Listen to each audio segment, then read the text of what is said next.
Hi அரஞ்சபிளட்ஸ், welcome to Rakesh ஜெனி 2.0. இப்போ சோஷியல் மீடியால ஏகப்பட்ட சம்பவங்கள் போயிட்டு இருக்கு. ஒரு பக்கம் நம்ம பிரியங்காக்கு கல்யாணம், என்ன சொல்ற? இன்னொரு பக்கம் நம்ம ஜனனி ஐயருக்கு கல்யாணம். இந்த நாடு எங்கயா போகுது?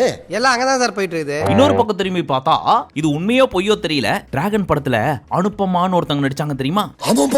அவங்களும் நம்ம சியான் விக்ரமின் மகன் துருவ் விக்ரமும் உமா கொடுத்துக்கிறாங்க. இவங்க ரெண்டு பேருக்கும் விரைவில் கல்யாணம் அப்படின்னு கிளப்பி விட்டுட்டு இருக்காங்க. விட்டுருங்க சார், ஏதோ சின்னஞ்சிருச்சுங்க, கல்யாணம் பண்ணிக்கிட்டுமே.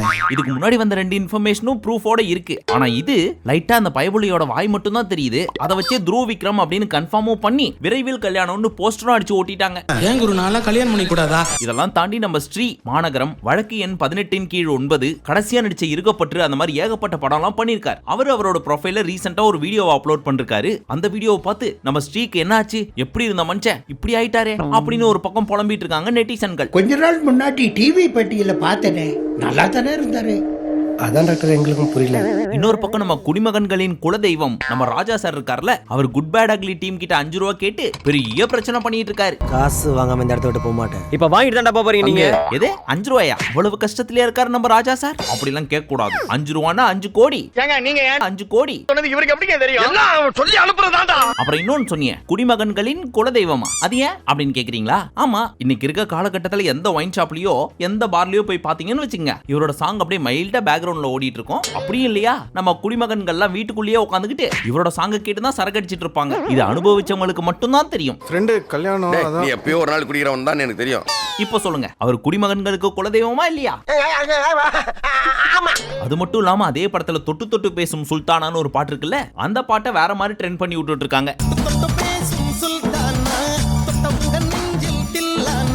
இந்த மாதிரி ஏகப்பட்ட சம்பவங்கள் சோஷியல் மீடியால போயிட்டு இருக்குது. அதெல்லாம் ஒன் பை ஒன்னா பார்க்க போறோம். ஆரம்பிச்சிடலாங்களா? பிரகலைகள் ஆரம்பம். இதுல ஃபர்ஸ்ட் நம்ம பார்க்க போறது நம்ம பிரியங்காக்காவோட கல்யாணம். நம்ம பிரியங்காக்கா யாருக்குமே சொல்லாம பொசுக்குன்னு கல்யாணம் பண்ணிட்டு வந்து நிக்கிறாங்க.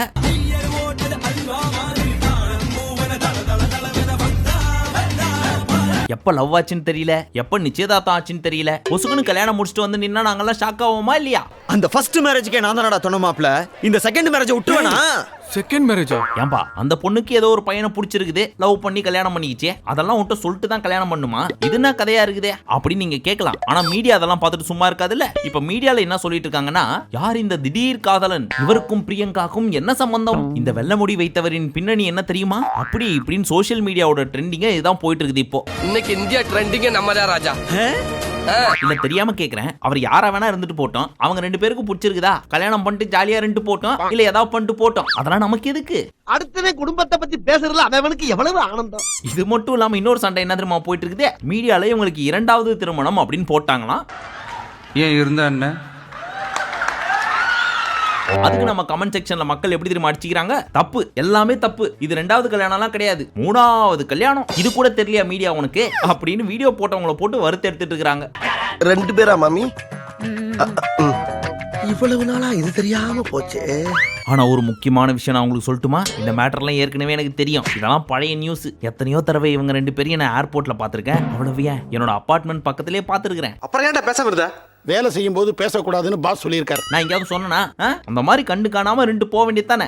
அப்படிலாம் நம்மளால முடியாதுப்பா. டேய் நடிக்காத, நீ உனக்கு சொல்றதுக்கு பயம், அதனாலதான் நீ சொல்லல அப்படின்னு ஒரு சிலர் கேட்கலாம். எனக்கு நான் பயம். பேசிட்டு இருக்கும்போதே பாயிண்டாங்க.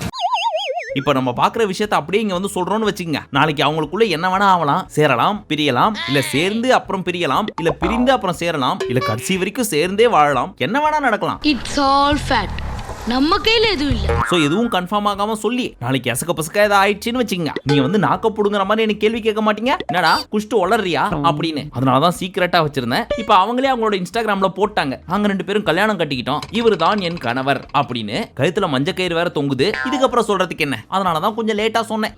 பொண்ணுங்க விஷயத்துல உன்னை எல்லாருமே தப்பா தாண்டா புரிஞ்சிருக்காங்க.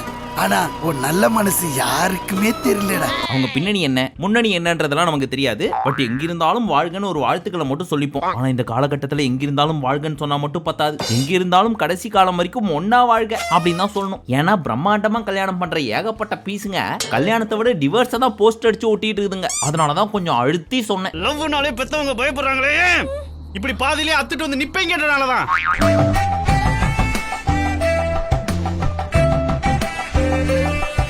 இப்போ இவங்க கல்யாணம் முந்தானேத்து முடிஞ்சு போச்சு. அதுல பாத்தீங்கன்னா நம்ம பிரியங்கா தாலி கட்டுறப்ப கண்ணீர் மழுக, அந்த தாலியை கழுத்துல ஏத்துக்க சுத்தி இருக்கவங்க எல்லாம் ஓப்போட எல்லாம் முடிஞ்சதுக்கு அப்புறம் பாட்டு போட்டு டான்ஸ் ஆட ஒரே கண்கொள்ளா காட்சியா இருந்துச்சு.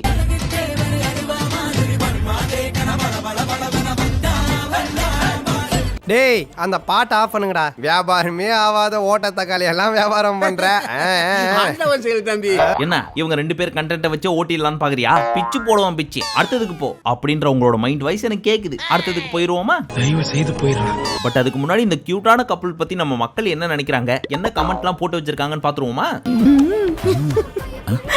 ஆரம்பத்திலே இந்த விஜய் டிவி ப்ராடக்ட்ஸ்லாம் கங்க்ராச்சுலேஷன் சொல்லி வச்சிருக்கோம். ஸோ அதெல்லாம் தள்ளி விட்டு கொஞ்சம் கீழே போவோம். Ma Ka Pa is missing in photos. அவரும் நம்ம ஷாக்கான மாதிரி ஆயிருப்பாரு போல இருக்கு. இன்னது கல்யாணம் ஆயிடுச்சா? நேத்துக்கோ இல்ல உங்ககிட்ட சொல்லவே நான் சொன்னாரு, நீங்க மறந்தீங்க. அதனால வந்திருக்க மாட்டாரோ, ஒருவேளை அப்படி இருக்குமோ இல்ல இப்படி இருக்குமோ அப்படிலாம் ரொம்ப யோசிக்க தேவையில்ல. அவரும் கல்யாணத்துக்கு வந்தாரு, ஆனா அவரோட போட்டோஸ் இதுல இல்ல. அதுதான் மேட்டர். அந்த கல்யாணத்துக்குள்ள பாத்தீங்கன்னு வச்சுங்க 99.9% விஜய் டிவியோட ப்ராடக்ட்ஸ். யாருக்கு தெரியும் நம்ம வீட்டு கல்யாணம் அந்த வீடியோவை விஜய் டிவில போடுவான், திருப்பி திருப்பி போடுவான் அப்படின்னு விஜய் டிவில 5 எபிசோடா பிரிச்சு வாரம் வாரம் போட்டா கூட சந்தேகப்படுறதுக்கு இல்ல. விஜய் டிவியை கூட இந்த கல்யாணத்தை நடத்தி வச்சிருக்கலாம். டிஆர்பிக்காக எந்த லெவலுக்கு வேணா இறங்குவாங்க நம்ம ஆளுங்க. எனக்கு ஒரு மாதிரி கேவலமான மாதிரி இருக்குடா. ஐயோ மச்சான், நீ கேவலமானடா, ஒரு மாதிரி கன்றாவியான. Happy 60th wedding ஆனிவர்சரியா? யோ முடிவே பண்ணிட்டீங்களா? நரைச்ச முடிய பார்த்து அவருக்கு 42 வயசு தான் ஆகுது. சீக்கிரமே முடி நரைச்சிருச்சு போல இருக்கு. அந்த முடியை பார்த்து 60ஆம் கல்யாணம் முடிவே பண்ணிட்டீங்களா நீங்க? ஒஸ்ட் பெல்லோஸ் பானீங்க. ஐயோ பெரியவர் நிக்கிறாரு. நான் யூத்னு சொல்றா. So much power for money. இதை எங்கேயோ கேட்ட மாதிரி இருக்கே. ரீசெண்டா நம்ம ஃபேட்மேன் ரவீந்தர் அவர்களுக்கு கல்யாணம் ஆகிறப்போ இதானே சொன்னாங்க, மணி இஸ் ஆல்வேஸ் அல்டிமேட்னு. ஆனா இவர் அவ்வளவு பெரிய துட்டு பார்ட்டி எல்லாம் கிடையாதுப்பா. இவர் ஒரு டிஜே. எனக்கு தெரிஞ்ச வரைக்கும் சொல்லணும்னா இவரை விட பிரியங்கா கிட்ட நிறைய துட்டு இருக்குது. தென்னையில கிடந்தவனுக்கு திடுக்குன்னு வந்துச்சான் கல்யாணங்கிற மாதிரி. இப்படி ஒரு வாய்ப்பா? யாரு இந்த தாத்தாவா? இதெல்லாம் ரொம்ப தவறு. அப்படிலாம் கலாய்க்க கூடாது. இவங்க 2 பேருக்கும் 9 வயசு தான்ப்பா வித்தியாசம். ஒருவேளை பிரியங்காவோட தீவிர விசிறியா இருப்பாரோ இவரு? உங்க ஃபேன் மட்டும் கிடையாது, மிக்ஸி கிரைண்டர் வாஷிங் மிஷின் எல்லாம் இவன் தான். டிவில உங்க அட்வர்டைஸ்மென்ட் மட்டும் தான் பாப்பான். இதெல்லாம் மட்டும் கிடையாது. கமெண்ட் செக்ஷனுக்கு கீழே போய் படிச்சோன்னு வைங்க, முடியல அந்த அளவுக்கு வச்சு செஞ்சு விட்டுருக்காங்க. திட்டுறதுக்கு வார்த்தை இல்லாம திட்டின வார்த்தை திருப்பி திருப்பி திட்டிட்டு இருக்கிற. இப்போ நம்ம பார்க்க போறது பிக் பாஸ் ஜனனி. அட இந்த ஜனனி இல்லப்பா, ஜனனி ஐயர். அவனிவன் படத்துல கூட நடிச்சாங்களே அந்த ஜனனி போட்டோவை போடுப்பா.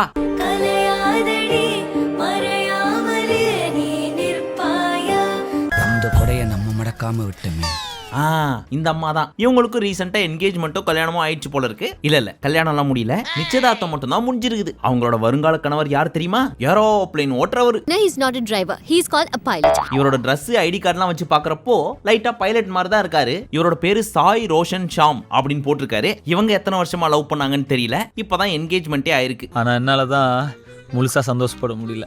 எனக்கு பொறாமலாம் இல்ல, லைட்டா பொறாம. ஆளாளுக்கு டெசிஷன் கரெக்டா தான் எடுக்கிறாங்க. நம்ம தான் கொஞ்சம் அவசரப்பட்டு எடுத்துட்டோம் போல இருக்கு. பாருங்க நம்ம ஜனனிக்கு 38 வயசு, இப்பதான் என்கேஜ்மெண்ட்டே ஆயிருக்குது. எனக்கெல்லாம் ஜஸ்ட் 35 தான் ஆகுது. அவசரப்பட்டு 6 வருஷத்துக்கு முன்னாடி கல்யாணம் பண்ணி 2 குழந்தைங்க வேற இருக்குது. அதை படிக்க வைக்கிறது, ஸ்கூல் செலவுன்னு இதுலயே போயிடுது. அவங்க பாருங்க ஆண்டு அனுபவிச்சுட்டு எல்லாம் முடிஞ்சதுக்கு அப்புறம் பொறுமையா கல்யாணம் பண்றாங்க. என்னடா கல்யாணம் எல்லாரும் இதே டயலாக் சொல்றீங்க? அப்ப சின்ன வயசுல கண்ட கனவுல எங்கடா போய் கடிக்கிறது?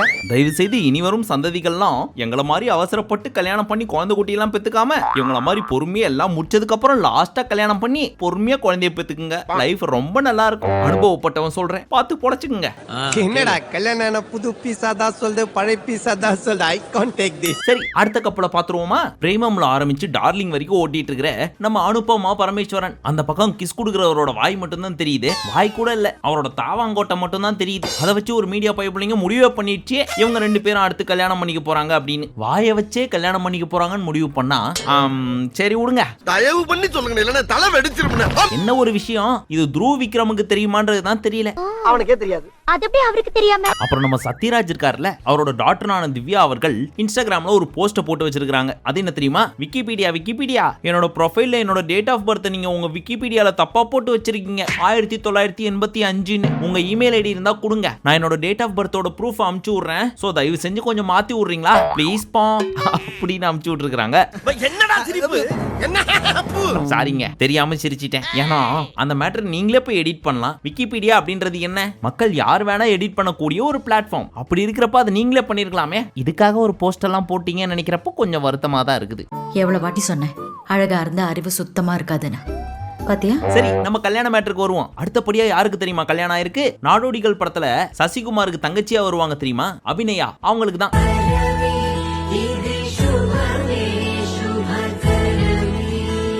சும்மா ஜாலியா இவங்களும் சிங்கிளாவே சுத்திட்டு இருந்திருப்பாங்க. அவங்கள கூட்டின்னு போய் விஷாலோட கோத்து விட்டு, என்ன விஷாலும் அபிநயாவும் காதலர்களா, விரைவில் திருமணமா, ஆச்சரியத்தில் தமிழ் மக்கள்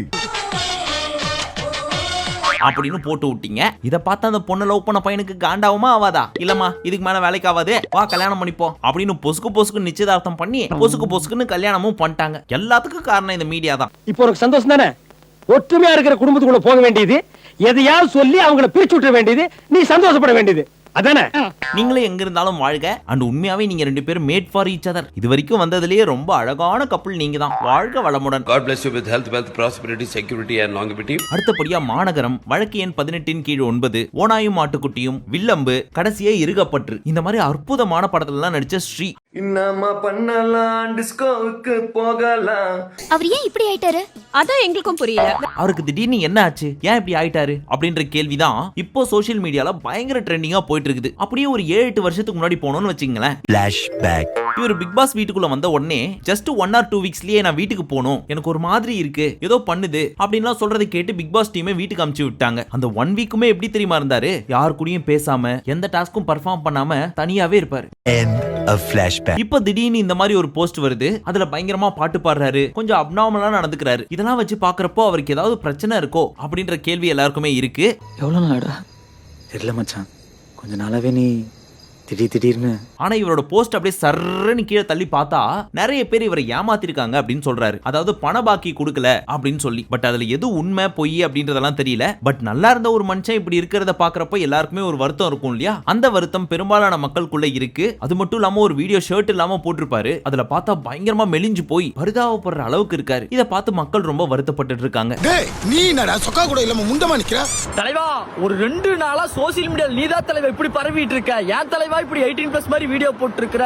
உன்னை ஹீரோவா பார்த்துட்டு இப்படி உடல்நல சரியில்லாம ஜீரோவா பார்க்க வச்சிட்டிய தலைவா. டிராமால ஏதாச்சும் நடிக்கிறியா? ஏன்னா இல்ல நீ பண்றதெல்லாம் பார்த்தா அப்படிதான் இருக்கு. வில்லம்பு படத்துல எல்லாம் அந்த நகத்தை தான் கடிச்சுதான் துப்புற, இந்த தரையெல்லாம் பூக்குதடி, அந்த பாட்டுல நீதான் தலைவா ஹீரோ. உனக்கு என்ன தலைவா ஆச்சு? என்ன ஆச்சுன்னு கேக்குறேன்ல, சொல்றா, ஏன்டா இப்படி பண்ற?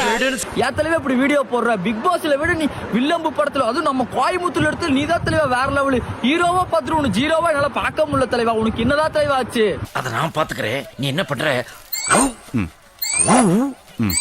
இதெல்லாம் பாக்குறப்ப நம்ம விவேக் சார் சொன்னதுதான் ஞாபகத்துக்கு வருது. இருக்கிற வரைக்கும் எவனும் தண்ணி கூட கொடுக்க மாட்டான், ஆனா செத்தா பால் ஊத்துற உலகண்டா இது அப்படின்ற மாதிரி இப்ப இவரோட பெருமையை நம்ம எல்லாம் பேசிட்டு இருக்கிறோம். பட் இவர் எந்த ஸ்டேட்ல இப்ப இருந்தாலும் சீக்கிரமே குணமடைஞ்சு பழைய மாதிரி நல்ல படங்கள்லாம் பண்ணணும் அப்படின்னு வேண்டிப்போம். ஒரு காலத்துல அவர் எப்படி வாழ்ந்தவர்னு தெரியுமா? காணாம போனேன்டா கொய்யால, என்னமோ ஆச்சுடா மையால. ஆனா இவருக்காக நான் சொல்லல, இருகப்பட்டுல இவரோட ஆக்டிங் அவ்வளவு சூப்பரா இருக்கும். அதுவும் அந்த படத்தோட கிளைமேக்ஸ்ல இவங்க 2 பேரும் ஒன்னு சேருவாங்களே, அந்த சீனை மட்டும் திரும்ப ஒரு 4-5 தடவை பார்த்திருக்கேன். அவ்வளவு ஒரு சூப்பரான படம், அருமையான ஆக்டிங். மிஸ் பண்ணிடுவோம், ரொம்ப பயந்துட்டு. உனக்கு பிடிக்குமா? எனக்கும் பிடிக்கும். ஃபைனலி நம்ம ராஜா சாரோட 5 கோடி மேட்டர். இவரை பத்தி தேவையான அளவுக்கு அலசிட்டோம் கடந்த 2-3 வருஷமா. அதனால என்ன பேசுறதுன்னு தெரியல. முடியாதுடா. எதுக்கு? உங்களை திருத்துறதுக்கே. இப்ப ஜிபியூ படத்துல இவரோட பாட்டு ஒண்ணு யூஸ் பண்ணிட்டாங்கப்பா. என்ன கேட்காம இந்த பாட்டை எப்படி யூஸ் பண்ணுவீங்க? 5 கோடி கூடுன்னு சொல்லி ஒத்த கால்ல நிக்கிறாரு நம்ம ராஜா சார். இந்த இசையை நீங்கள் டவுன்லோடு செய்து கேட்க கூடாது. சேதாரமாயி போச்சு. மரியாதையா செய்குலிய கொடு. செய்குலிலாம் தர முடியாது. இவருக்கு என்ன பிரச்சனையோ வருஷத்துக்கு ஒரு 4-5 கேஸாவது கொடுத்துறாரு. என்ன கேட்காமலே என் பாட்டை போட்டாங்க, காசு வாங்கி கொடுன்னு. பாவம்ப்பா அந்த ஹைகோர்ட்டும் ஜட்ஜும் தெரிச்சு ஓடுற அளவுக்கு பண்ணிட்டு இருக்கிறாரு. ஐயா, நீங்க போட்ட பாடல்லாம் அருமையான பாடல், நீங்க மாஸ்ட்ரோ அப்படின்னு சொல்றதுல சந்தேகமே கிடையாது. ஆனா காசு கேளுங்க. பட் மனசாட்சியே இல்லாம 5 கோடி கேக்குறீங்க பாத்தீங்களா? ஒரு சில செகண்ட்ஸ் வந்த பாட்டுக்கு இதெல்லாம் பேராசை மாதிரி தெரியல உங்களுக்கு? ஆசை இல்லைன்னாச்சே பசி. அது மட்டும் இல்லாம இது கேட்க வேண்டியது ப்ரொடக்ஷன் டீம். சரி அதை விடுங்க. அதே படத்துல தொட்டு தொட்டு பேசும் சுல்தானான்னு ஒரு பாட்டு வந்துச்சு. அந்த பாட்டும் இப்ப பயங்கர ட்ரெண்டா போயிட்டு இருக்குது. இன்ஸ்டாகிராம் ஓபன் பண்ணாலே எல்லாரும் இந்த பாட்டுக்கு தான் டான்ஸ் ஆடிட்டு இருக்காங்க, திங்கு திங்குன்னு. இந்த இளம் கிளி போல் சந்தையில எனக்கு இதுவரை சிக்கவில்லையே. டேய் டேய் என்னடா வாந்திட்டு என்னாச்சு? Excuse me, help help. இதுக்கு வித்யாசாகர் ஏதாவது காசு கேட்டாரா பாத்தீங்களா? இல்ல லியோ படத்துல கரு கருப்பாய் பாட்டுக்கு தான் தேவா காசு கேட்டாரா? அதே படத்துல தாமரை பூக்குன்ற பாட்டு கூட வந்திருக்குது. அப்பயும் வித்யாசாகர் கேட்கல. நீங்க மட்டும் ஏன் தலைவரை பண்ணிட்டே இருக்கீங்க? தம்பி வணக்கம் தம்பி. நம்ம பைக்கா பைக்கு ஒரு 100 ரூபா கொடுத்து டோக்கன் வாங்கிட்டேன். தேவா எவ்வளவு அற்புதமா சொல்லியிருக்காரு. என்னதான் என் பாட்டை யூஸ் பண்ணாலும் காப்பிரைட்ஸ்னு போட்டு காசெல்லாம் வாங்க மாட்டேன், என்னோட பெருமையை சேர்க்கிறாங்களேன்னு சொல்லி பெருமைதான் பட்டுப்பேன்ற மாதிரி. காப்பிரைட்ஸ் வந்து எனக்கு பணம் தான் வரும், புகழ் இல்லையே. காப்பிரைட்ஸ்ல பணம் வரும். அந்த கருப்பாய் வந்துருக்குமா? அந்த மனசு இருக்க, அதான் கடவுள். நீங்களும் பெருமைப்பட்டுக்க வேண்டியதானே. ராஜா சார்னு சொல்லி உங்களை தலையில தூக்கி வச்சு ஆடிட்டு இருக்கிறோம். இந்த மாதிரி நீங்க விட்டு கொடுத்தா தலைக்கு மேல இல்ல மொட்டை மாடியிலே போட்டு ஆடுவோமே. பட் நீங்க இப்படி பண்ணலாமா? ஏற்கனவே என்ன கேட்காம ஒருத்தன் பாட்டு பாடிட்டே இருக்கிறான் ஸ்டேஜா போய் கான்சர்ட்ன்ற பேர்ல. சோ அவரை பாடுறதை நிறுத்த சொல்லுங்க, காசு வாங்கி கொடுங்கன்னு சொல்லி எஸ்பிபி சார் அமுச்சு விட்டீங்க. அவர் போறப்ப எவ்வளவு வருத்தத்தோட போயிருப்பாரோ. ஆற போது நாளை யாரை எழுப்பி விட்டது? சோ இதோட நிறுத்திக்கங்க. காசு கேட்கறதா இருந்தா ப்ரொடக்ஷன் டீம் கேட்கட்டும், இல்ல அந்த ஆடியோ ரைட்ஸ் வச்சிருக்கவங்க கேட்கட்டும். நீங்க மியூசிக் போட்டீங்க அப்படின்றதுக்காக உங்க பாட்டாயிருமா? டேய் லைட்டா ஒரு பாயிண்ட் போட்டு வேட்டி கீழே வெடி வைக்க பாக்குற பத்தியா? ஒரு பாட்டு உருவாகுதுன்னா அதுக்கு மியூசிக் போட்டவன் இருக்கான், பாடுறவன் இருக்கான், லிரிக்ஸ் எழுதுறவன் இருக்கான், அதுக்கு மொத்தமா காசு போட்டவன் ஒருத்தன் இருக்கான். தம்பி கரெக்டா பாயிண்டா பேசுது இல்ல? எப்பவுமே ஒரு படத்தோட A to Z, அது சாங்ஸா இருக்கட்டும், டான்ஸா இருக்கட்டும், எதா வேணாலும் இருக்கட்டும், ப்ரொடியூசருக்கு தான் முழு உரிமை. எத்தனையோ பேர் பாடி இருக்காங்க, லிரிக்ஸ் எழுதிருக்காங்க, அதுல நடிச்சிருக்காங்க, கோரியோகிராஃபி பண்ணிருக்காங்க, இப்படின்னு சொல்லிட்டே போலாம். அதனால நீ இப்படி எல்லாம் பண்ணாதீங்க, நிறுத்திக்கங்க, எல்லாத்தையும் இதோட நிறுத்திக்கங்க அப்படின்னு ஆடியன்ஸ் சார்பாக ஒரு கோரிக்கை வச்சுட்டு இந்த வீடியோவை இதோட முடிச்சுக்கலாம். மீண்டும் உங்களை அடுத்த வீடியோவில் சந்திக்கும் வரை நன்றி, வணக்கம், நமஸ்தே, நமஸ்கார். என்னை தாளாட்ட வருவாளோ. ஐயோ, இவர் பாட்டை பாட்டோமே, காப்பிரைட் கொடுத்துருவாரோ.